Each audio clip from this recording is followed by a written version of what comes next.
Friends, welcome to my channel. Today we are going to deal with investigation. An investigation is an important segment of criminal procedure. The first step after the crime is committed or the information received by the police officer about the commission of an offense is investigation.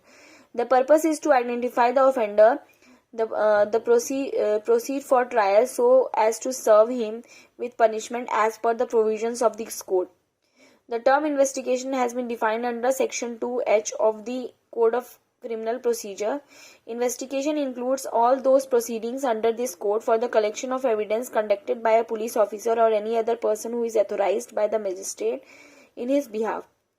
The investigation of an offence consists of proceeding to the spot, ascertainment of facts and circumstances of the case, discovery and arrest of the suspect, collection of evidence which may include examination of persons concerned, search and seizure of places and things, formation of opinion as to whether there is a case of trial, and taking necessary steps. Power of police to investigate. Section 156 of the code empowers the officer in charge of a police station to investigate a case in his territorial jurisdiction without the order of magistrate if the offence is cognizable in nature. The officer may also initiate an investigation on the order of magistrate empowered under Section 190. In Hari Singh vs. State of UP, in this case, failure of the police to investigate a case, the complainant can lay the complaint before the magistrate, but writ petition by the complainant for the direction to CBI to investigate is not tenable. Procedure for investigation. Section 157 of the code lays down the procedure for investigation to be followed by the police officer for collection of evidence. The investigation of cognizable cases begins when the police officer has a reason to suspect the commission of a cognizable offence on the basis of the FIR.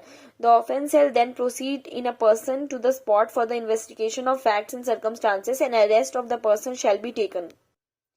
When the information received by the police officer is not of serious nature, the officer need not proceed in the person or some subordinate officer to investigate on the spot. If no sufficient ground exists for investigation, he shall not investigate the case. He shall then send his report to the magistrate empowered to take cognizance of such offence. In state of Jammu and Kashmir vs. Mohan Singh, FIR was recorded in the evening, but a copy of the same was not sent to the magistrate at his residence during the night. However, it was sent at the earliest on the next day. It was held that it cannot be said as delay. Reports House emitted. Section 158. Every report sent to the magistrate under Section 157 shall, if the state government so directs, be submitted through such superior officer of police as the state government by general or special orders appoint in that behalf. Such superior officer may give such instructions to the police in charge of the police station as he thinks fit, and shall, after recording such instruction on such report, transmit the same without delay to the magistrate.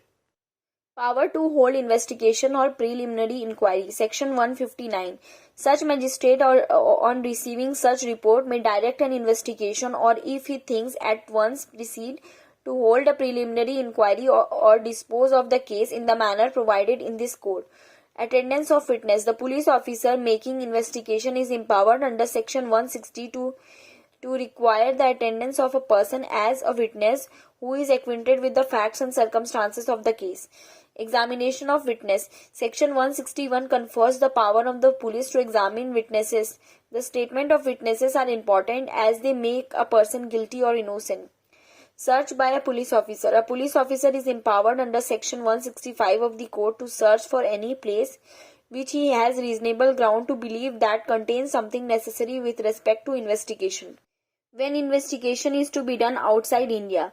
When the investigating officer has a reason to believe that it is necessary evidence may be available in a place outside India, shall issue a letter of request to the authority of that country or place requesting to examine orally the person who is supposed to be aware of the facts and circumstances of the case.